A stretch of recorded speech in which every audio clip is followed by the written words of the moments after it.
Assalamualaikum warahmatullahi taala wabarakatuh. Salam pertemuan, salam pencerahan untuk teman-teman yang bersekempatan bersama dengan saya pada hari ini. Apa khabar saudara? Apa khabar Pak Chu? Mudah-mudahan sihat. Begitu juga dengan saudara Mustafa Ilyas, Fau GH. Waalaikumsalam. Saudara Pendekar Mata Satu, teruskan bersilatlah anda dalam keadaan suasana sekarang ni saudara. Begitu juga dengan saudara Abdul Arifin, saudara Zamari LC. Selamat malam. Terima kasih saudara Muhammad Fuad. Apa khabar saudara? Doa saya anda sihat bersama dengan keluarga. Begitu juga dengan saudara Faizul Rahman. Apa khabar Rubidin? Lama tak datang awal. Jadi saya bila tengok Rubidin sentiasa saya mendoakan agar Rubi dan pasangannya sentiasa dalam kebahagiaan. Rawatlah cinta kasih Rubi dengan pasangan anda. Begitu juga saudara Thomas Tan, saudara ARZ, saudara Syah Ibrahim, saudara Muhammad Marza Mat Salim. Terima kasih dari Bintulu. Bagaimana di Sarawak? Hujan tak di Sarawak? Saudara Mira Harun, salam Fayo. Saudara Muhammad Latifi Muhammad, saudara Alis Abdul Khalil. Begitu juga alias Zamri, saudara Wan Safi, Tuan Eksan Sayuti. Waalaikumsalam daripada Pontian ya Tuan Eksan.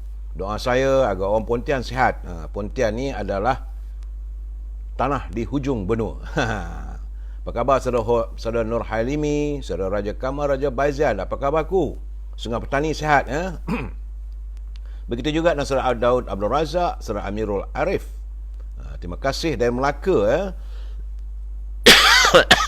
Malam tak sihat saudara. Saudara Abiki, saudara Azam Khairil, saudara Nur Azman, saudara Syakhai, dan teman-teman yang tak sempat saya santuni satu persatu, saya mohon maaf. InsyaAllah akan saya santuni usai pencerahan malam ini saudara.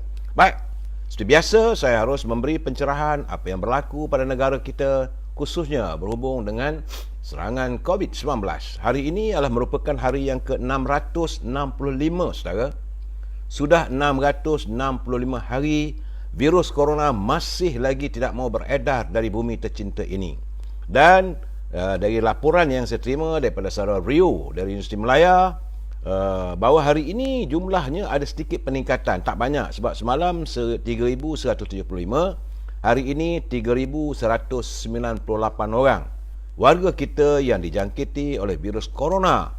Itu pada hari ini saudara, hari Rabu 12 Januari, menjadikan jumlah terkumpul keseluruhannya sudah 2,795,233 warga kita yang dijengah, yang dijangkiti oleh virus corona. Semalam saja kematian 27, menjadikan jumlah kematian sudah meningkat kepada 31,723. Sebab itu saya katakan kita harus berusaha menjaga kebersihan diri. Kita jagalah diri kita saudara. Hanya kita sajalah yang mampu menjaga diri kita. Orang lain tak boleh nak buat apa. Saudara, pastikan jaga kebersihan, elakkan penjarakan sosial. Jika tiada keperluan, jangan kita ke mana-mana, duduklah di rumah. Saudara, kalau di keluar rumah, balik rumah, pastikan anda membersih diri dengan sebaik mungkin. Jaga keluarga saudara. Terima kasih saudara Rio dari Universiti Melaya, kerana hari ini dengan jangkitan sejumlah 3,198, artinya untuk bulan Januari ini adalah jumlah keseluruhan yang terkumpul adalah 33,949. Terima kasih saudara Rio. Minta izin sekejap pula saya. Minta izin untuk e-commerce. Pada mereka yang punya produk untuk diwawarkan, silalah berhubung dengan Al-Azhar di talian 011-330-41241. Dengan Al-Azhar sibukkanlah dia dengan haruman setangi bakurnya. Begitu juga dengan parfum minyak wangi daripada Timur Tengah, daripada United Arab. Memang minyak wangi itu memang wangi lah saudara. Dia daripada pati kayu gaharu. Saya memakai jenama Amir Al-Khud, memang sedap dan aromanya menyegarkan. Sebab itu saudara lihat saya kadang-kadang segar walaupun badan dah letih saudara, tapi bersemangat terus untuk memberi pencerahan. Juga boleh saudara berhubung dengan Al-Azhar untuk memesan rendang tok. Itu produk ibunya, bersama dengan kuih bahulu berdal orang Perak. Saudara, raya dah dekat dah ni. Dalam 2 bulan lagi, 3 bulan lagi dah kita nak masuk bulan puasa, saudara. Uh, itu dengan Al-Azhar. Kemudian kalau tak dapat berhubung dengan Al-Azhar, boleh hubungi Siti Farehah di talian 017-711-4300. Ini untuk mewawarkan produk saudara dan juga untuk membolehkan saudara memesan dendeng manis Siti Farehah. Sedap dimakan dengan nasi, tak payah lauk-lauk lain, ya saudara. Saudara yang tinggal di Lembah Kelang, jangan lupa boleh berhubung dengan Syauqi dari syarikat Kizinis untuk mendapatkan bekalan buah-buahan segar, kiwi, ceri, anggur, buah apple, buah lime dan pelbagai buah-buahan yang harganya memanglah murah daripada harga pasaran. Di samping itu kualitinya lah grade AAA. Hubungi Syauqi di talian 012-357-5703 supaya bolehlah buah-buahan tersebut dihantar terus ke rumah saudara. Ini untuk mereka yang tinggal di Lembah Kelang saja. Dan jangan lupa saudara, produk yang terbaru kita adalah Popiah Sirih Lady Maria. Memang Popiah Sirih ini sedap saudara. Rasanya pedas, rangup dan manis. Memang bila makan Popiah Sirih Lady Maria ni, kita kadang-kadang lalu saudara. Kaya sedap, sikit satu tak terasa habis. Habis satu tepuai tu saudara. Bagaimanapun saudara boleh berhubung dengan saudara Nizam di talian 019-435-1203 untuk memesan Popiah Sirih Lady Maria. Itu sahaja saudara hari ini. Setakat ini tentang e-commerce. Baik saudara, seperti biasa kita masuk dalam tazkirah singkat. Saudara, tazkirah sini kadang-kadang ini culipan daripada kawan-kawan mengirim kepada saya. Jadi saya bacakan untuk kita berkongsi saudara. Saya sekali lagi saya katakan, saya bukan ustaz. Saya tengok ini baik, berfaedah untuk kita santuni bersama supaya bila kita dapat hayati, jadikan pedoman dalam kehidupan kita. Kerana riwayat At-Tirmizi, kerana menurut riwayat At-Tirmizi bahawa baginda Rasulullah SAW bersabda, segeralah melakukan amal soleh sebelum datang 7 perkara. Jadi kata baginda Rasulullah, apakah kamu perlu tunggu melainkan kefakiran yang akan melupakan kamu. Jadi kerana kefakiran kita, kemiskinan itu melupakan kita daripada beramal ibadat, atau kekayaan yang akan menimbulkan rasa angkuh yang melampaui batas kamu. Ini sabda junjungan. Atau penyakit yang merosak sehingga sukar untuk beramal soleh, atau masa tua yang menimbulkan kenyanyukan dan keuzuran kamu, ataupun kematian yang cepat secara tiba-tiba, atau adanya Dajjal sebagai makhluk jahat yang paling ditunggu-tunggu, atau datangnya hari kiamat. Dan hari kiamat itu lebih berat dan lebih sukar lagi. Kerana begitu juga menurut Al-Bukhari dan Muslim, dalam titipannya sabda junjungan Rasulullah SAW bersabda, mafhumnya tidak akan terjadi keramat pula saudara, tidak akan terjadi kiamat sehingga ada 2 kelompok yang saling berperang dan kedua-duanya mengaku satu agama. Mereka yang mati dalam keadaan kufur, maka Allah akan melaknati mereka. Kerana firman Allah SWT dalam surah Al-Baqarah ayat yang ke-161, sesungguhnya orang-orang yang kafir, ini maksudnya saudara, saya tak kerti nak bahasa Arab, nanti salah sebut, nanti lain maksudnya, lain idghamnya saudara.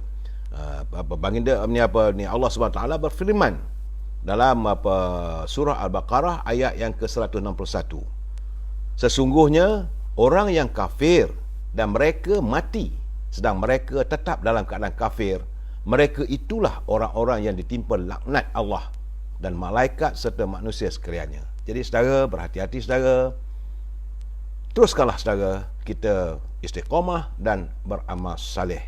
Ingat saudara, ini tazkirah ini adalah untuk kita saling ingat mengingati antara satu sama lain saudara. Niat lain tak ada, bukan nak tunjuk pandai, tak ada. Saya pun ambil culipan daripada teman-teman yang berkirim kepada saya. Okey, kita masuk segmen Mutiara Kata. Mutiara Kata ini kiriman sahabat saya, Cikgu Hibil.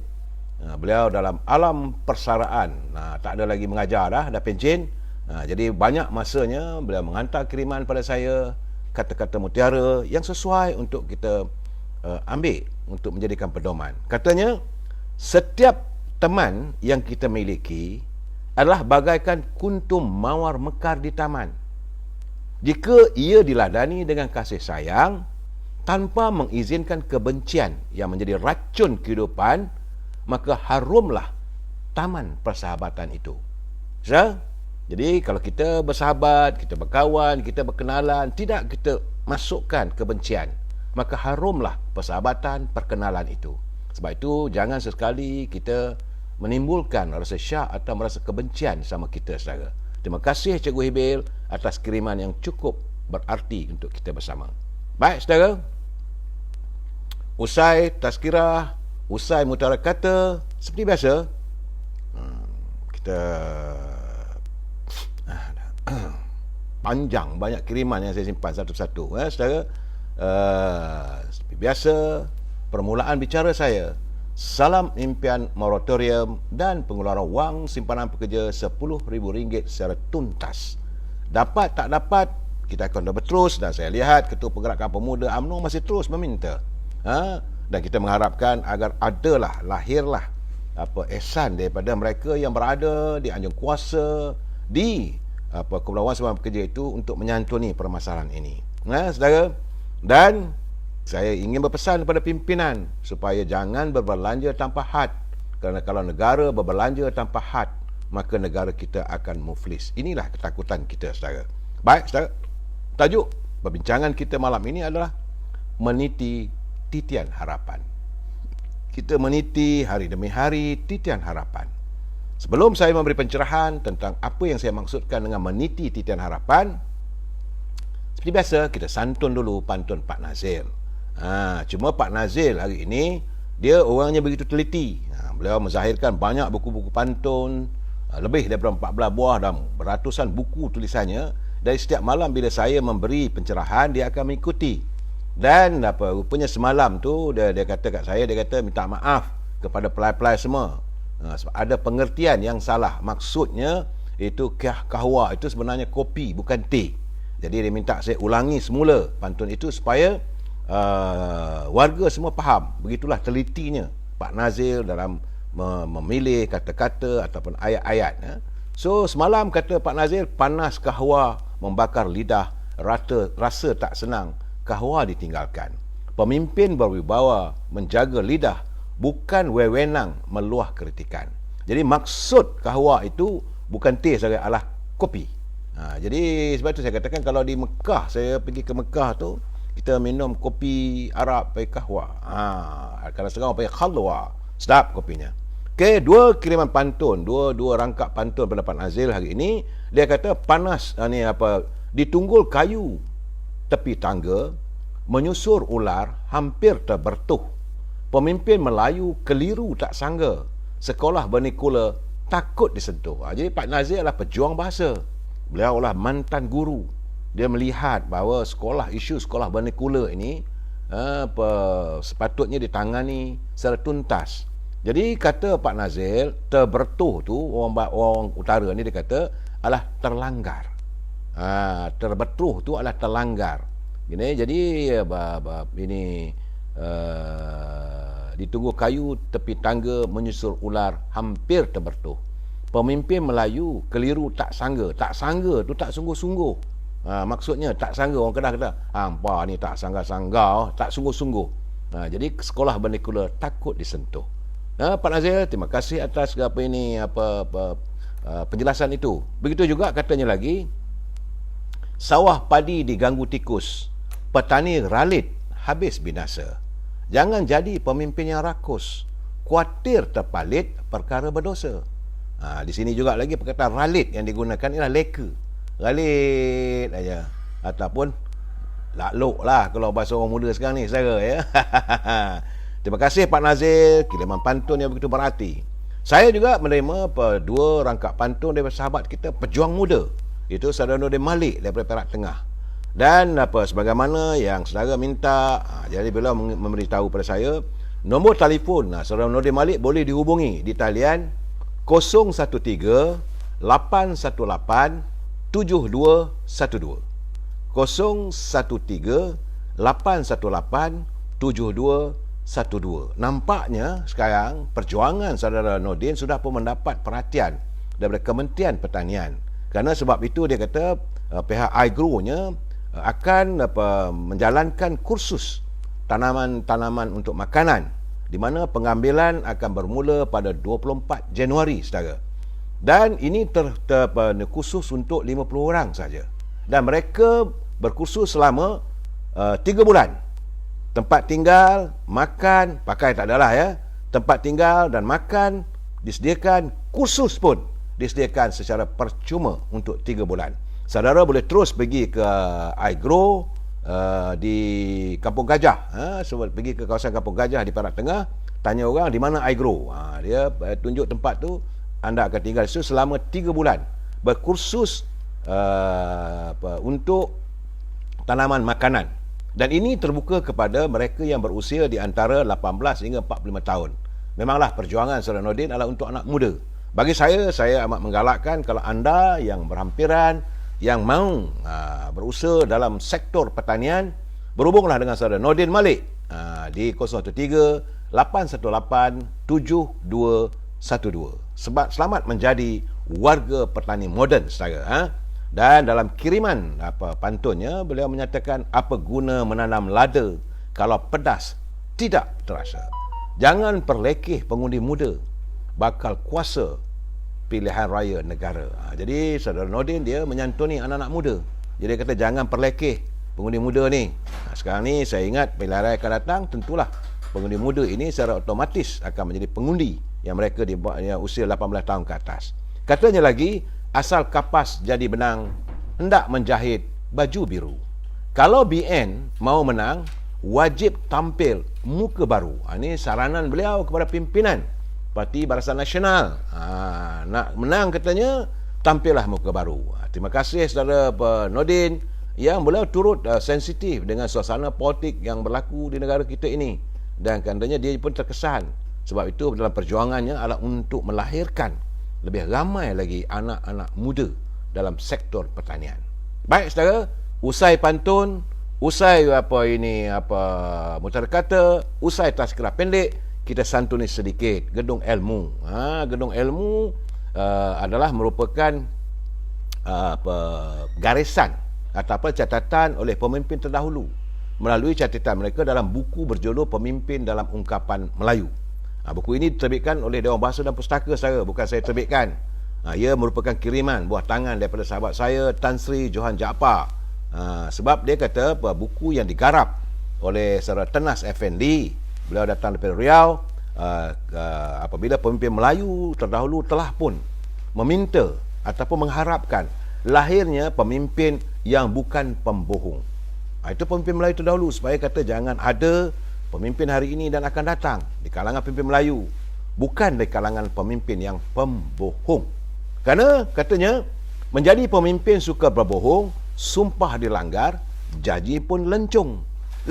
Jadi dia berjanji pun dia tak akan tunaikan janjinya.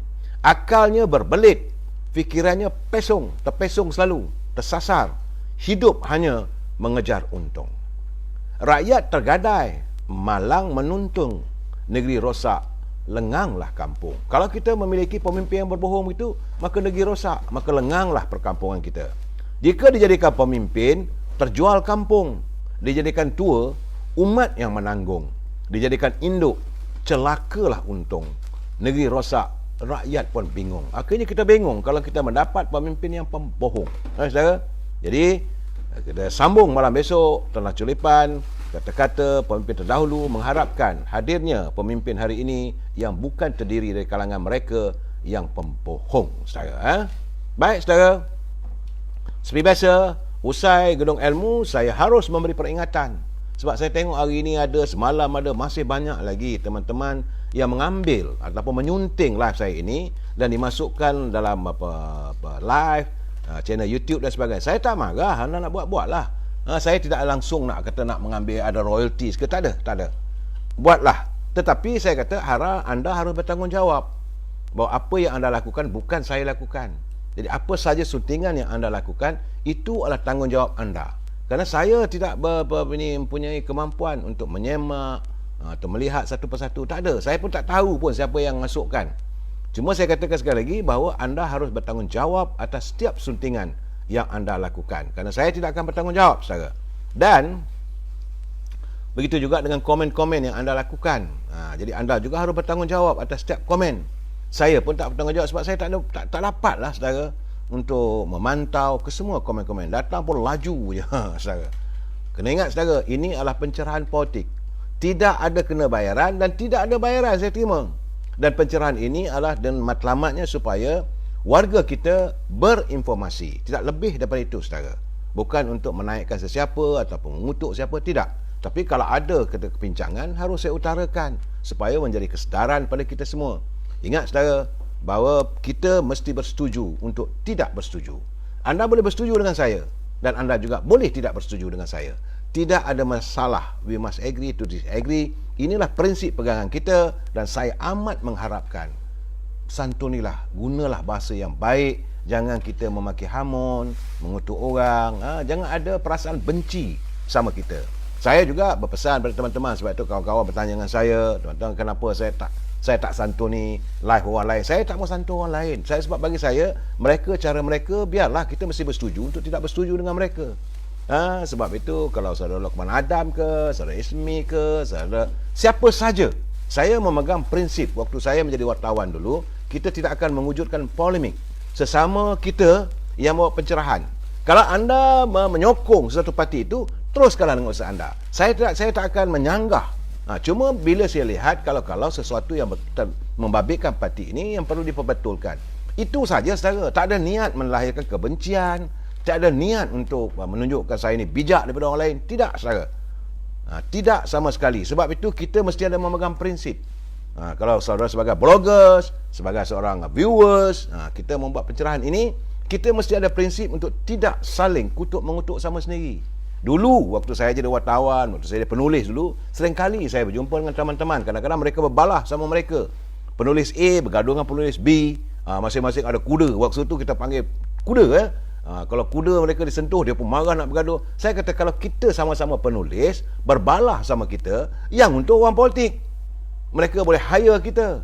Jadi, akhirnya, warga tidak mendapat apa-apa pun daripada hasil titik peluh kita untuk menyantuni satu isu. Saya selalu berpesan, kalau penulis sama-sama penulis bergaduh, yang untungnya orang politik. Kalau bloggers sama bloggers bergaduh, yang untungnya orang politik. Tetapi rakyat yang rugi. Kalau viewers, saudara buat pencerahan, bergaduh dengan saya, artinya yang ruginya bukan saya, adalah yang ruginya adalah rakyat, yang untungnya orang politik. Itu saja prinsipnya saudara. Saya haraplah kita dapat memegang satu prinsip, satu etika untuk tidak saling kutuk-mengutuk, maki-memaki sama-sama sendiri. Ya saudara, kita harus berjiwa besar. Baik saudara, permulaan hari ini adalah tentang kedudukan harga minyak yang dilaporkan oleh Kementerian Kewangan bahawa harga minyak nampak gayanya RON 97 terus naik. Hari ini, untuk memulai malam ini RON ni selalunya kereta yang mahal lah. Saya pun alhamdulillah bahawa kereta RON 95 tak naik. Tapi harga RON 97 naik 4 sen daripada RM3.3 kepada RM3.7 bagi seliter. Sementara RON 95 dan diesel kekal pada harga RM2.5 serta RM2.15 seliter. Artinya harga RON 95 kekal RM2.5 dan harga diesel kekal pada harga RM2.15 seliter. Jadi keadaan baru ini mula berkuat kuasa sehingga 19 Januari saudara. Dan menurut kata Kementerian Kewangan, bagi melindungi pengguna daripada kesan kenaikan harga sebenar minyak di pasar global, kerajaan mengekalkan harga runcit petrol RON 95 pada paras harga siling. Mana RM2.5 seliter itu dah harga siling dah. Dan diesel pada harga RM2.15. Sungguh pun harga pasaran sebenar bagi kedua-dua produk telah meningkat melebihi paras harga siling yang telah ditetapkan. Terima kasih kepimpinan negara kerana melihat kepentingan ini. Sebab saya katakan kalau yang baik, kita kata baik. Dia kata, itu kata Kementerian Kewangan. Saya tak tahu harga sebenarnya. Saya bukan orang yang terlibat dalam industri oil and gas. Katanya juga lagi, kerajaan akan terus memantau kesan perubahan harga minyak mentah dunia serta mengambil langkah yang bersesuaian untuk kebajikan dan kesihatan rakyat terus terpelihara. Saya nak jelaskan di sini juga saudara, sebenar-benarnya memang minyak yang kita hasilkan melalui cari gali oleh Petronas, minyak kita lain. Minyak kita adalah daripada jenama light sweet. Harganya lebih tinggi daripada harga minyak yang lain. minyak yang kita gunakan untuk kereta dan sebagainya, yang dijadikan diesel dan sebagainya adalah jenama brand North Sea yang kita import daripada, selalunya kebanyakannya daripada negara benua Arab. Minyak kita adalah jenamanya adalah light sweet. Ini sebagaimana yang diterangkan kepada saya oleh Yang Muhammad Tengku Razali Hamzah. Dia kata minyak kita ni special, harganya tinggi berbanding dengan harga lain, sebab dengan minyak light sweet ini dia boleh mewujudkan macam-macam produk.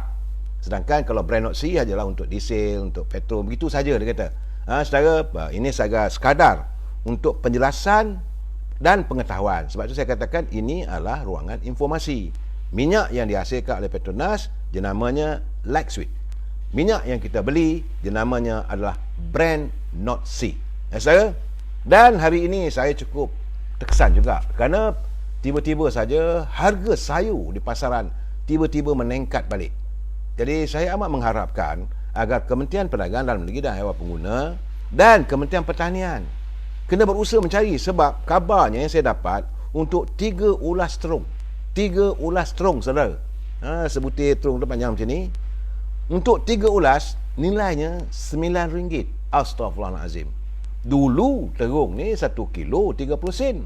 Kita tidak maulah balik pada zaman dulu, tapi kalau harga sampai 3 ulas, harga RM3, saya tak tahulah apa nak jadi pada warga yang sekarang ni dalam keadaan tersepit dalam masalah kewangan. Tak makan sayur lah nampak gayanya. Ini untuk warga yang tinggal di kota raya, di Johor Bahru, di Petaling Jaya, di Seremban, di Kuala Lumpur, di Pulau Pinang, di Alor, yang mereka tidak mempunyai pertanian di rumah. Tapi kalau yang di kampung tu mungkin mereka boleh tanam. Sebab itu saya rasa eloklah belajar daripada iGrow. Sila hubungi dengan Saudara Nordin. Saudara? Baik. Dan hari ini juga saya dapat culipan daripada teman, kesan daripada konflik makanan. Rupanya dalam hutan pun ada makanan. Mungkin kerana kesan daripada pembalakan, kesan daripada air banjir baru-baru ini.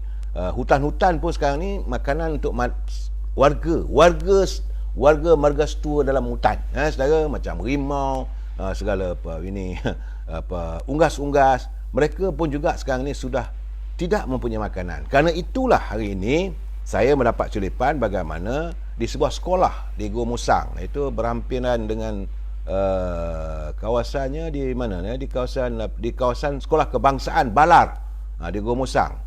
Semalam kemarin, iaitu seekor harimau didapati sudah berlegar-legar di sekitar pagar sekolah tersebut. Bagaimanapun pihak ini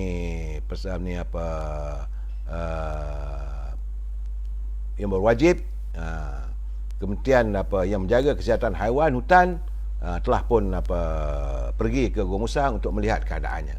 Dan ini gambaran saudara, kalau dalam hutan pun dah tak ada makanan. Kesan mungkin kerana banjir dan juga kesan pembalakan. Memang saya kata bukit-bukit dah gondong, hutan-hutan dah gondong. Jadi kalau kita tak boleh menjaga makanan untuk margastua yang dalam hutan itu, akhirnya mereka akan keluar. Jadi kalau rimau yang keluar tu, itu yang memeranjatkan saya bila semalam dilaporkan seorang anak muda remaja katanya hilang di kawasan tersebut. Iaitu di kampung Pasir Linggi. Jadi dia hilang, tapi bagaimanapun menurut Ketua Polis Daerah Gua Musang, Superintendent Si Chun Fu, akhirnya remaja tersebut ditemui hari ini juga. Remaja berkenaan dilihat berjalan dalam keadaan kepenatan serta kelihatan kebingungan ketika ditemui oleh penduduk setelah mungkin semalaman dia tidur dalam hutan. Nasib baik saudara. Saya risau bila dapat laporan mengatakan ada remaja hilang dalam hutan, takut kena baham oleh rimau. Tapi alhamdulillah, bersyukur bagaimanapun keluarga berkenaan bersyukur kerana anak mereka temui selamat selepas 24 jam dilaporkan hilang. Jadi mungkin jangan orang nanti adalah ini mungkin bunian dan sebagainya. Terpulang saya harus mengambil pencerahan. Cuma yang saya katakan sekarang ni, dalam hutan pun sekarang dah tak selamat. Apa nak jadi? Kalau dalam hutan tak selamat, tak ada makanan, maka unggas-unggas segala binatang akan keluar ke kawasan perkampungan. Kalau tidak, mereka boleh tenang, tentram duduk dalam hutan. Jadi saya mengharapkan agar pihak margastua, pihak perkhidmatan, sebab saya nampak juga gambar-gambar gajah-gajah dah mula keluar, terutama di kawasan Great dan sebagainya. Baik saudara, soal babi hutan tu saya ceritalah berkeliaran macam di kawasan Ulu Selangor. Kalau saudara bawa kereta malam-malam, berhati-hati. khususnya di kawasan daripada Batangkali menuju ke Jalan Lama Ipoh, nak ikut Jalan Lama dekat Kuala Kubu baru tu. Berhati-hati sebab memang banyak khinzir hutan yang berkeliaran dan kadang dia menyeberang. Dikuatiri takut nanti terlanggar mengakibatkan kemalangan jalan raya. Begitu juga di kawasan Uluyam, saudara. Jadi nampak gayanya khinzir dah keluar daripada hutan masuk ke dalam ini. Bagaimana juga dengan harimau. Kalau dia keluar tu rusa tu, alhamdulillah lah saudara. Ya. Bersamalah saya mengharapkan supaya kita berusaha untuk menjaga hutan-hutan kita, saudara. Saudara kena godam. Ini semua lingguain resource. Adalah saudara. Janganlah saya melihat jangan kita menyalahkan orang. Kadang-kadang kita salahkan diri kita juga sebab kita tidak prihatin. Kalau kita prihatin, kita akan menyuarakan begitu. Jadi hari ini saya nampak gayanya isu kumpulan Wan Sembilan Pekerja masih lagi meledak. Sebab itu saya tengok Datuk Seri Najib dia menjawab persoalan yang dilontarkan oleh sahabat saya, saudara Khalid Yasin, yang saya selar tu kan, bila dia mengatakan bila rakyat yang nak mengeluarkan wang simpangan pekerja ini tidak bermoral. Jadi bila saya tengok tu tulisan Datuk Najib, dia kata toki MRCB datang lagi. Saya baca juga. Jadi sebab itu saya katakan, Bidalan ada menyebut, jika kita berumah dan rumah kita diperbuat daripada dinding kaca, janganlah baling batu ke rumah orang. Begitu jugalah apa yang dinyatakan oleh Datuk Najib bagi menjawab tulisan yang saya rasa agak celupar oleh Saudara Khalid Yasin yang mengatakan pengeluaran air lestari, air sinar, air citra daripada kumpulan wang simpangan pekerja adalah tindakan tak bermoral dan memalukan. Sebab itu Datuk Najib kata, okey, itu pendapat kamu, tapi adakah merompak hak saham Bumi Putera dan aset kumpulan simpangan pekerja untuk tujuan bailout itu bermoral dan tidak memalukan? Sebab itu saya katakan Datuk Seri Najib ni ada sesuatu yang dia cuba untuk mencetuskan bahawa ada sesuatu yang terselindung berhubung dengan kedudukan kewangan dalam kumpulan wang simpangan pekerja. Hari ini bila dia kata tidak, tapi adakah merompak hak saham Bumi Putera dan aset kumpulan wang simpangan pekerja untuk tujuan bailout itu bermoral dan tak memalukan. Ini dia lontar sikit. Saudara, sebab saya kata, dah ingat 5 malam dulu saya kata, berhati-hati. Sebab saya melihat bahawa negara kita sekarang ni lepas satu-satu terdedah segala kepincangan dan keburukan. Saya tak tahu macam mana nak kita hadapi. Rakyat semakin tenat, rakyat semakin susah. Sebab ini menurut Tun Najib, dia kata akibat syarikat Mamingku. Dulu Mamingku ni saya ingat yang dibangkitkan oleh Lim Kit Siang di Parlimen. Waktu tu saya sering di Parlimen, dia melontarkan tentang Mamingku, sebuah syarikat yang diwujudkan di London yang mengalami kerugian berbilion ringgit. Dia kata bahawa pihak kerajaan waktu itu lah ni pimpinan Tun Dr. Mahathir menggunakan pakai lebih kurang 10 bilion ringgit. Jadi keadaan ini katanya lagi kemudian mewujudkan sebuah syarikat dinamakan Makuasa Securities, sebuah syarikat kosong untuk mengambil dan menjual saham-saham Bumi Putera yang diperuntukkan kepada KWSP. Matlamatnya lah untuk menyelamatkan Mamingko. Saya tak tahu benda ini. Sebab itu saya katakan saudara bahawa yang berhormat Datuk Seri Najib, dia ada sesuatu yang nak diledakkan. Tunggulah. Cuma bila benda sekarang ni terburai, lepas satu-satu yang terburai, saya nampak mungkin ini juga boleh mengundang masalah pada pelabur-pelabur nak datang ke negara kita. Jadi mereka juga sudah seolah-olah hilang keyakinan terhadap kita. Jadi dalam keadaan begini, saya harap pimpinan negara berusaha lah mencari jalan macam mana.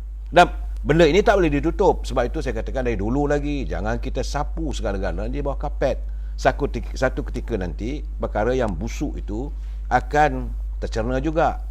Jangan menutup bangkai gajah di bawah selai daun lalang. Ini keadaannya saudara.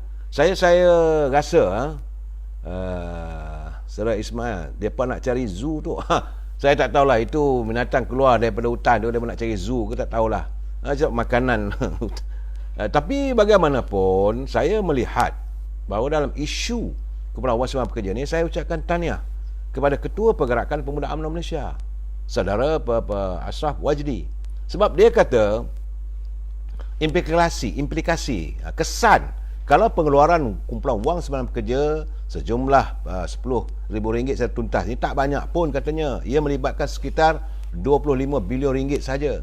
Ya, untuk mereka yang berkelayakan, bukan untuk semua. Kemudian Pemuda UMNO mengulangi pendirian berhubung pengeluaran kumpulan wang simpanan pekerja secara one off sebanyak RM10 buat kali terakhir yang diminta oleh rakyat. Jadi khususnya kepada mereka yang benar-benar memerlukan. Sebab itu saya tengok catatan pesawat saya, saudara Rizal Endau. Rizal ni kadang-kadang dia beri catatan seronok juga saya baca, tapi ada makna. Dia kata dia sedar bahawa dia cuma tinggal lebih kurang RM100 je dalam kumpulan simpanan pekerja. Saya tak ada masalah katanya. Saya tak minta pun. Cuma katanya dia kesian pada mereka yang ada simpanan lebih untuk melunaskan hutang-hutang mereka yang mereka tanggung berbulan-bulan, tertangguh. Silap-silap konon katanya, silap-silap konon untuk hari tua punya pasal, kereta kena tarik, rumah kena lelong, bil elektrik kena potong, air disekat. Jadi kerana kalau alasan untuk nak jaga hari tua, silap-silap bulan, dengan rumah-rumah kena lelong, dengan kereta-kereta kena tarik. Itu pandangan Saudara Rizal. Kerana dia kata negara kita ni memanglah kita tak boleh nafikan, kita ni sinonim dengan berhutang. Mana ada kita boleh mampu untuk beli rumah secara cash, secara tunai. Mana mungkin kita boleh membeli kereta secara tunai, semuanya secara hutang. Walaupun ada dia punya ribanya ataupun ada faedahnya, tapi kita tak ada masalah. Cuma bila dalam keadaan sekarang ni tak boleh nak bayar, sebab itu diperlukan wang ini. Sebab itu saya mengatakan bahawa apa yang dituntut bagi mereka yang berkelayakan, bukan hanya mereka yang terjebak dalam banjir. Kalau yang ke banjir itu satu hal, tapi kita telah pun terperangkap dalam PKP, Perintah Kawalan Pergerakan, selama 2 tahun. Jadi itu sebabnya. Jadi berpunca daripada itu kita menuntut, dan tuntutan ini bukan satu hari, dah berbulan-bulan masih lagi pimpinan mereka menafikan bagi alasan itu dan ini. Tapi saya katakan Datuk Seri Najib ada sesuatu nak dilontarkannya. Tunggulah. Bagaimanapun kepada mereka yang mempunyai hutang, saya beli kereta, kerana kesan daripada akibat terjejah daripada banjir, ataupun tamat tempoh moratoriumnya, mereka jadi jangan lari saudara. Jangan melarikan diri daripada bank. Sebaliknya, segeralah mendapat khidmat nasihat daripada Agensi Konseling dan Pengurusan Kredit AKPK. Ini satu kenyataan hari ini. Menurut Timbalan Pengurusi Gabungan Persatuan Pengguna Malaysia (FOMKA), Saudara Mak Yusof Abdul Rahman, kesukaran dihadapi oleh pengguna terjejas juga sepatutnya tidak dibebani terus oleh pihak bank. Sebaliknya, ia harus memberi peluang untuk mereka membuat pengstrukturan semula dengan AKPK. Kita ada AKPK. Jadi dia kata impak kepada Perintah Kawalan Pergerakan akibat COVID-19 memberi banyak kesan kepada rakyat. Ada yang kehilangan pekerjaan dan tidak kurang juga yang gajinya dipotong. Dan bank pun memang pun sudah memberi moratorium. Tapi sekarang ni kita memasuki tahun 2022. Moratorium telah pun ditamatkan. Dan tambah pula dengan bencana banjir. Jadi banyak kereta tersadai, tenggelamnya air yang perlu diperbaiki. Jadi untuk itu eloklah bertemu dengan AKPK. Saudara, saya cuma boleh menjelaskan kerundengan bersama AKPK membantu mereka menstruktur semula pinjaman, dan pihak bank tidak boleh sama sekali menafikan hak pengguna yang terjejas, sekaligus mengelak mereka daripada muflis. Tindakan ini sekaligus memberi peluang pada pengguna bernapas kembali selepas diduga oleh akibat banjir. Jadi AKPK ini adalah untuk melindungi pengguna dan kita sebagai pelanggan bank. Berhubunglah dengan AKPK. Saudara, boleh layari dalam website AKPK.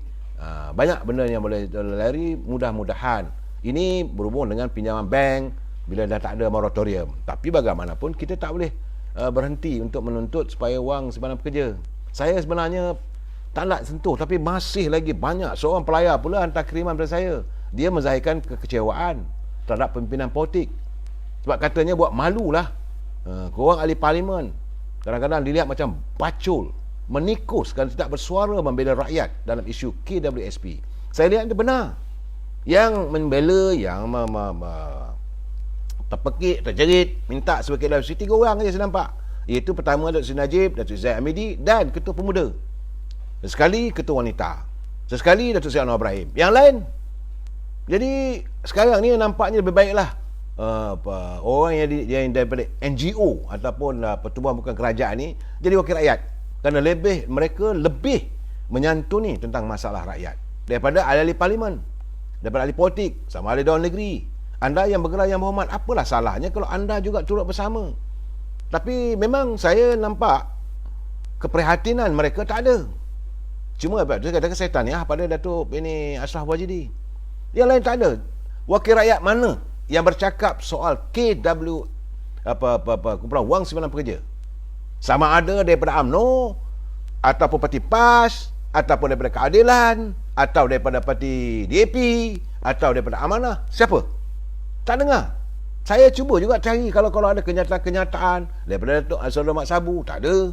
Kenyataan daripada Saudara Mahfuz, tak ada. Kenyataan yang menuntut secara tuntas, secara betul-betul daripada Salihuddin Ayub, Timbalan Presiden Amanah, tak ada. Begitu juga dengar kalau ada Lim Kit Siang bercakap, tak ada. Lim Kok Eng memanglah tak ada sebab dia mantan Menteri Kewangan. Dan saya daripada mana lagi? Kemudian begitu juga daripada UMNO, tak ada. Ketua Wanita sepi sesepi-sepinya. Dan saya melihat dan kebanyakan ahli parlimen dan ahli Dewan Undangan Negeri daripada UMNO tak ada bercakap. Daripada Perlis sampailah ke Sabah, sesekali Bung Mokhtar ada bercakap. Yang lain tak ada. Mungkin mereka enak, sedap duduk sebagai menteri gamaknya, sebagai timbalan menteri, sebagai pengurusi JLC. Anda sebab itu kadang-kadang mengecewakan. Sebab itu dia bertanya, di mana suara menteri-menteri? Di mana suara penasihat-penasihat yang dilantik? Di mana suara pengurusi-pengurusi JLC yang dilantik? Di mana suara ketua-ketua pembangkang? Di mana suara ahli-ahli parlimen? Ketua pembangkang bukan hanya di parlimen, bukan ketua pembangkang Dewan Undangan Negeri. Mana suara mereka? Di mana suara pemimpin-pemimpin yang ada kuasa sekarang? Di mana mereka semua dalam menyantuni masalah rakyat? Tak ada. Hanya segelintir saja yang bersuara, sedangkan mereka tidak mempunyai kuasa. Saat ini Datuk Ashraf Wajidi tak ada kuasa, Datuk Seri Najib tak ada kuasa, Datuk Zahid Hamidi tak ada kuasa. Orang tak ada berkuasa ini bagai nak galap. Mereka yang mempunyai kuasa, yang mempunyai connection, yang mempunyai hubungan, boleh membuat dasar. Sunyi sepi. Jadi akhirnya katanya kini rakyat menjadi mangsa, hanya disebabkan kerakusan pemimpin yang memimpin yang tamak untuk mencari kekayaan peribadi dan menjarakkan dengan isu-isu rakyat. Saya melihat keadaan begitu memanglah. Saya santuni apa sebab kata Saudara Rizal Endau, dia kata tak tahulah, kadang-kadang geram juga. Dah berbuih mulut, dia kata. Berbagai lapisan menekan mahukan one off. Jawapannya tak logik kerana risiko bersara, pendapatan nanti bulan rendah. Dah terang kalau bekerja 3 tahun lebih boleh dapat balik 10K tu, tapi tak ada alasan. Jadi saya melihat keadaan begitu. Okey, kita isu KWSP ni boleh kata tiap-tiap malam dah berbulan dah. Tak tahulah saya. Kadang-kadang saya amat bersimpati dengan saudara. Tapi saya akan terus melontarkan pandangan, menyuarakan kehendak rakyat. Saya jangan risau saudara. Saya berdiri teguh di belakang anda semua dalam menuntut hak anda. Cuma hari ini saya melihat cadangan daripada Presiden UMNO, Datuk Seri Zahid Hamidi. Dia kata pelaksanaan, ini satu hal lagi ni, pelaksanaan sekatan perjalanan yang dikenakan terhadap rakyat Malaysia yang mahu menunaikan ibadah umrah, yang kini jadi keperbualan ni mestilah ada jalan keluarnya, bukan begitu-begitu saja. Ya, sebab kita bersimpati terhadap bakal jemaah umrah yang tidak berkesempatan untuk menjejakkan kaki ke tanah suci Mekah, kerana sekatan yang dikenakan oleh pimpinan kerajaan Malaysia, bukan Arab Saudi.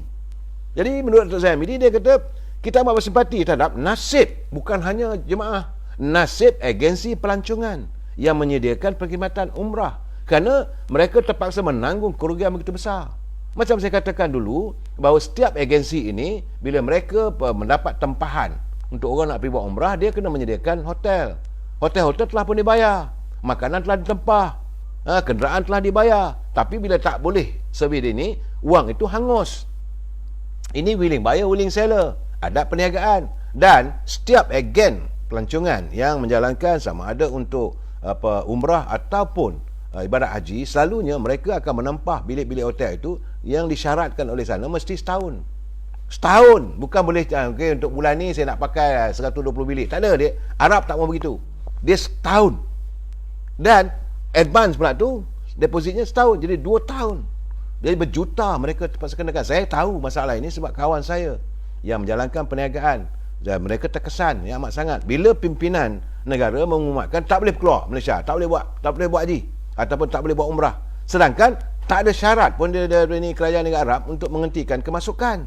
Ini keadaan saudara. Saya menyantuni apa yang dilontarkan oleh Presiden UMNO. Dia kata permasalahan utama adalah tentang prosedur operasi standard SOP yang mengelak jemaah umrah dijangkiti dan penularan di Malaysia. Jika hal ini dapat ditangani, maka keberangkalian atau risiko untuk jangkiti penularannya Malaysia dapat dikurangkan. Jadi ini masalah ni bukan masalah di sana. Jadi pandangan ini bukanlah terlalu optimistik, kata Datuk Zahid.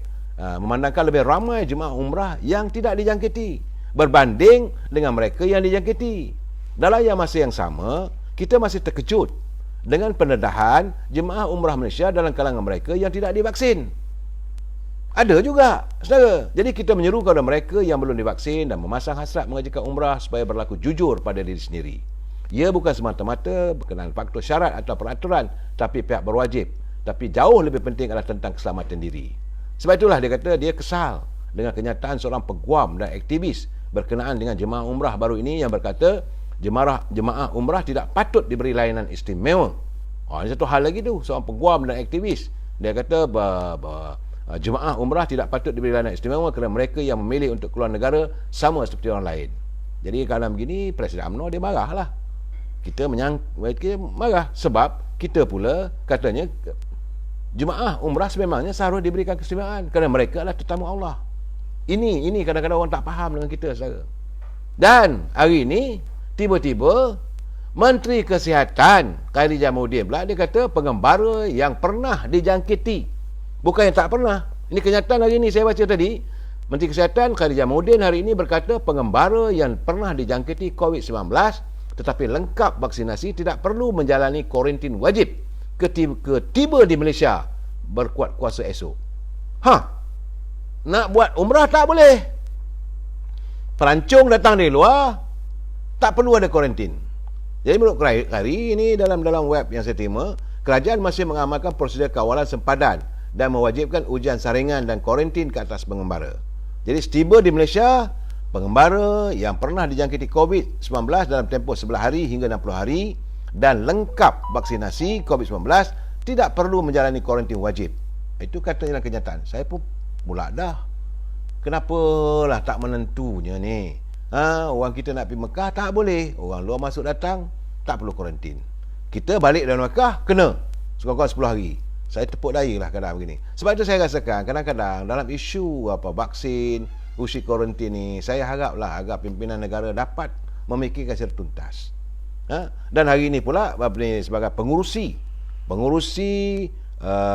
Majlis Pemulihan Negara, Tan Sri Muhyiddin pula dia kata Kementerian Kesihatan dan Kementerian Dalam Negeri perlu memulakan perbincangan untuk meneliti, merancang dan mencadangkan kepada Majlis Pemulihan Negara tentang langkah membuka semula sempadan negara dengan segera dan selamat. Pula dah kita tutup sempadan, sekarang nak minta buka semula.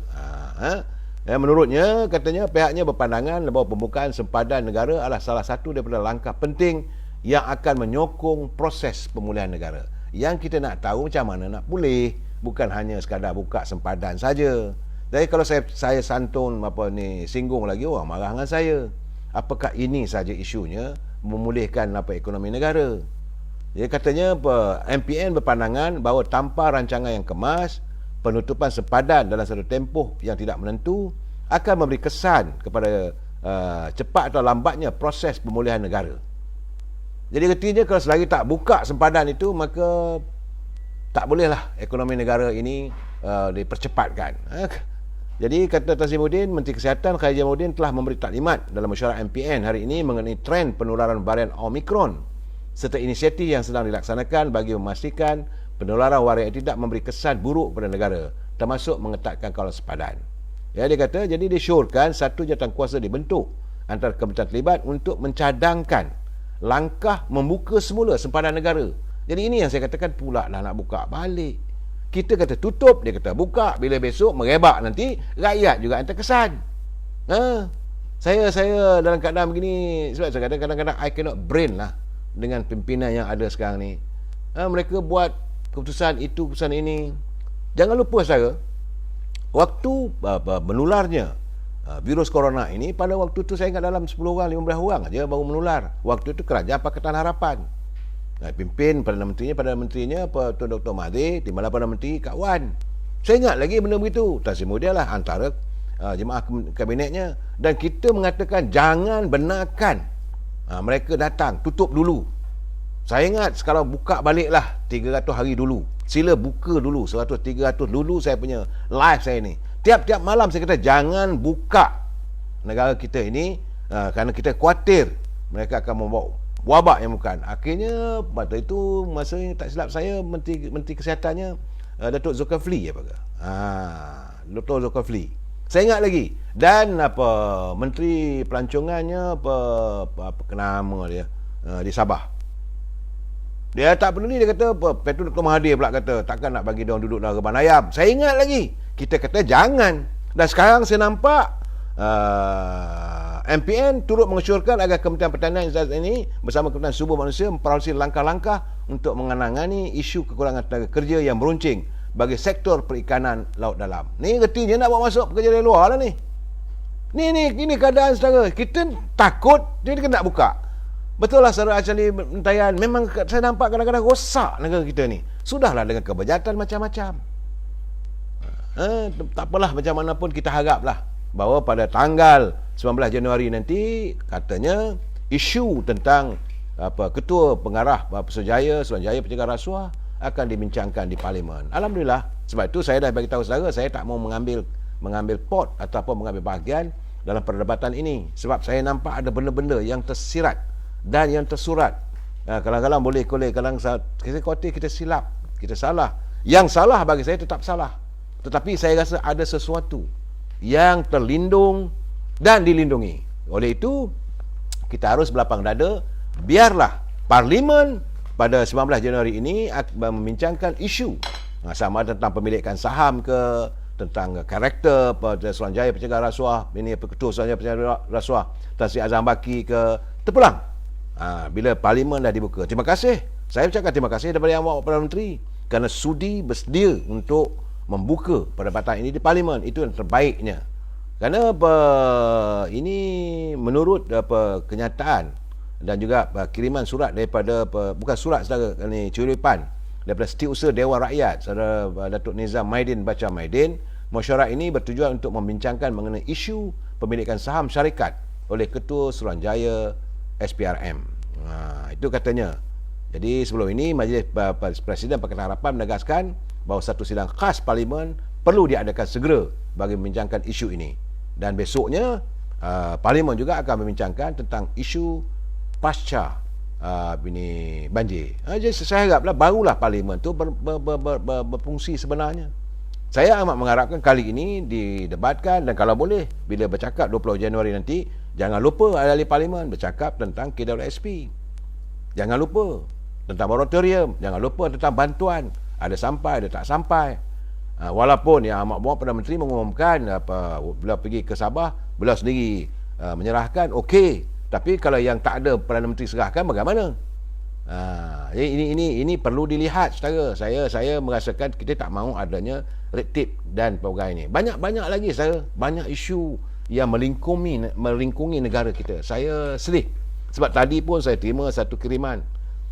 Ada lagi skandal dalam Suruhanjaya Security yang saya tak boleh nak dedahkan sebab saya belum dapat maklumat sepenuhnya, bahawa ada skandal, ada penglibatan orang-orang besar yang melakukan insider trading. Yang saya terima petang tadi, saya kata astaghfirullahalazim. Lepas satu apalah balanya negara kita ni? Di manakah, bilakah kita nak melihat ketenteraman negara kita ini supaya kita dapat memulihkan keadaan? Rakyat tengah nazak, rakyat tengah susah, tapi lepas satu bala datang. Saya tidak meletak ini untuk meletakkan kesalahan pada Perdana Menteri, tidak. Tapi saya katakan, di mana? Bagi saya satu saja. Saya berpegang pada apabila ulama mendatangi umara, bukan umara mendatangi ulama. Kerana baginda Rasulullah menyatakan, apabila ulama mendatangi umara, maka kamu lihatlah kehancuran akan berlaku. Dan baginda Rasulullah berpesan, jangan kamu beri sesuatu jawatan itu kepada orang yang meminta-minta.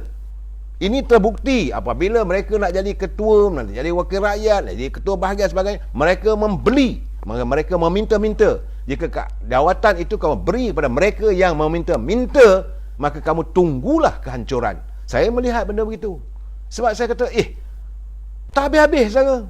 Isu kita bermula dengan krisis politik. Lepas krisis politik, kita diserang oleh COVID-19. Lepas COVID-19, kita terkurung pula tu dalam rumah. Tak boleh nak buat kerja apa. Ekonomi merudum. Bukan merudum, terus melonsor habis. Orang hilang pekerjaan. Kemudian datang pula lagi banjir, musibah. Lepas banjir musibah sekarang ni terdedah satu persatu. Sampai bilakah negara kita ni mau sunyi? Kita tak andak lagi lah. Saya kadang-kadang tengyang-nyang bilalah dapat suasana yang dulu. Sebab itu hari ini sebelum saya dapat satu kiriman daripada sahabat saya. Ini tulisan daripada saudara Adnan Muhammad. Beliau merupakan seorang wartawan, pernah bertugas di Berita Harian dan di Usaha Melayu. Dan hari ini tulisannya terkeluar, disiarkan dalam Kita Reporters. Ini tidak berlaku di negara kita, saudara, tetapi ini harus dijadikan satu pegangan pada kita, satu tauladan untuk kita lihat. Dia kata akibat pendapatan terjejas, nelayan di Aceh pasrah minta supaya disuntikkan dengan suntikan mati daripada mahkamah. Ini kiriman saudara daripada Adnan Muhammad. Dia kata akibat tertekan dan tidak berpuas hati dengan tindakan pemerintah. Tindakan pemerintah telah mendorong nelayan dari kota Lok Sumawe, Aceh membuat permohonan suntikan mati atau mencabut nyawa secara perlahan kepada Ketua Pengadilan Negeri pada 6 Januari lalu. Jadi menurut nelayan tersebut, Nazaruddin Razali berusia 59 tahun, beliau berasal daripada desa Pusung di Kecamatan Bandar Sakti, bertindak demikian kerana pasrah dengan nasib dirinya, selain kecewa dengan tindakan pemerintah yang tidak membenarkan penternakan ikan dalam sangkar di kawasan berhampiran kediamannya, kononnya bagi memelihara ikan di waduk, iaitu di kolam Pusung. Pemerintah mendakwa keadaan air di kolam berkenaan tidak bersih serta beracun, menyebabkan tidak sesuai golongan peternak ikan di kawasan tersebut meneruskan aktiviti berikutan boleh membahayakan kesihatan kepada pengguna yang membeli ikan-ikan dipelihara di lokasi waduk Pusung tersebut. Semua itu katanya berpunca daripada pembuangan sampah sarap serta sisa-sisa bahan kimia yang boleh mengancam keselamatan manusia. Jadi manusia sendiri buat silap, pemerintah buat hukuman begitu, akhirnya mereka yang mencari rezeki dengan membuat ikan dalam sangkar minta berhenti. Nak cari mana? Lelaki berusia 19 tahun itu mendakwa walaupun pemerintah mengatakan walaupun pemerintah kata air kolam itu mengandungi racun, tapi penduduk di kawasan waduk Pusung itu sejak berpuluh tahun masih memakan ikan yang diternak di sangkar tersebut. Saya sedih bila baca ni. Walaupun ini berlaku di kawasan Aceh, ini juga boleh berlaku di negara kita kalau kita tidak berhati-hati. Jadi katanya akibat masyarakat mula takut untuk membeli ikan-ikan yang ternak di sangkar waduk Pusung, Kecamatan Bandar Sakti, Kota Lok Sumawe, akhirnya nelayan-nelayan situ terjejas kehidupan. Dan dah tak ada jalan lain, maka dia pergi ke mahkamah minta supaya hakim keluarkan perintah supaya dia disuntik dengan racun supaya dia mati secara perlahan. Ini bagi saya lah, ini macam bunuh diri lah, macam mana yang pernah kita alami. Negara kita pernah mengalami suasana di mana rakyat terpaksa bunuh diri. Ini berlaku di Aceh. Saya terkesan bila membaca tulisan begitu, kerana tulisan itu dipetik daripada Antara News. Ini bukan cerita bohong. Jadi Nazaruddin membuat permohonan tersebut kerana tertekan dengan pemerintah Kota Lok Sumawe yang menyuruh para peternak di situ memindahkan sangkar mereka daripada waduk itu Pusung. Jadi kita kata, jika pemerintah tidak peduli dengan nasib kami, jadi kata saya mintalah suntik sajalah kami di depan wali kota Lok Sumawe beserta Muspika Bandar Sakti. Baiknya kalau dah tak ada jalan. Jadi sekarang ni janganlah sampai perkara itu berlaku dalam negara kita. Saya amat khawatir, amat takut benda-benda begini terjadi di negara kita. Jadi pimpinan harus memikirkan secara tuntas macam mana nak buat. Jangan pandang isu kumpulan simpanan pekerja ini sekadar mengeluar wang untuk mereka mendapat RM10,000. Tidak. harus dilihat secara tuntas keseluruhan. Rakyat sekarang ni dalam keadaan susah. Dalam keadaan susah sekarang ni terdedah satu demi satu kebejatan pemimpin. Jadi sebab itu pemimpin yang diamanahkan untuk mentadbir, yang diamanahkan untuk memulihkan kehidupan rakyat, mereka boleh tersasar. Yang kita lihat pemimpin terus kaya raya, rakyat terus hidup menderita.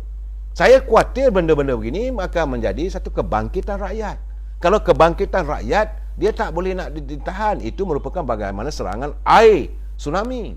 Jadi saya haraplah agar pimpinan mereka sama ada di semua kementerian. Saya bukan nak tujukan pada Perdana Menteri saja, pada semua.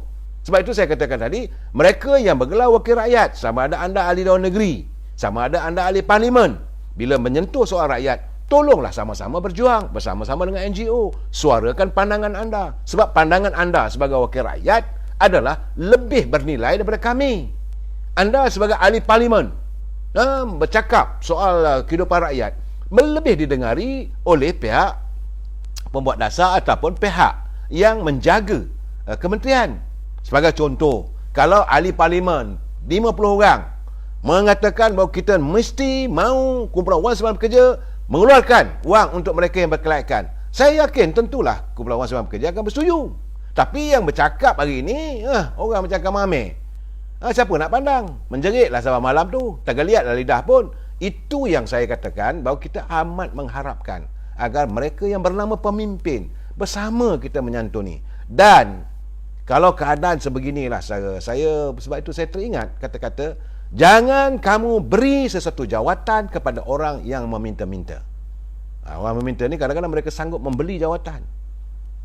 Bagi aku jawatan ni, aku nak jadi ni, aku nak jadi begini. Contohnya dalam parti politik. Sebab itu saya menyongsong, sebab saya warga UMNO, saya tahu apa berlaku. Dalam UMNO ni kadang-kadang ketua bahagian dia sanggup berhabis wang. Bawa rombongan pergi ke Bandung, bawa rombongan pergi ke Medan, bawa rombongan pergi ke Langkawi, lain tak ada. Adalah untuk menawan hati perwakilan supaya mengundi dia. Ini saya cakap terus terang. Saya nak marah-marah lah. Presiden kadang-kadang tak suka lah saya bercakap benda begini, menyatakan kebobrokan dalam parti kita. Tapi ini yang berlaku. Saya harus menceritakan supaya perkara ini perlulah dihentikan, agar parti ini tidak mengalami masalah. Kerana kita tak mahu menyerahkan satu kuasa itu ataupun jawatan itu pada orang yang bukan ahlinya. Dan paling penting sekali, sekarang ini terjadi kepelbagaian musibah apabila ulama, mereka yang arif soal agama, sudah pun mendatangi umara, itu pemimpin. Malahan mereka juga menjadi pemimpin. Akhirnya persoalan-persoalan yang menyangkut soal agama ini tidak dapat ditangani secara tuntas dan tak boleh memberi nasihat kepada pemimpin mengikut jalur-jalur yang dikendakkan, yang disyaratkan oleh agama, oleh syarak dan sebagainya. Itu keadaan saya. Jadi kita sambung lagi malam esok. Wabillahi taufiq wal hidayah. Assalamualaikum warahmatullahi wabarakatuh. Selamat malam.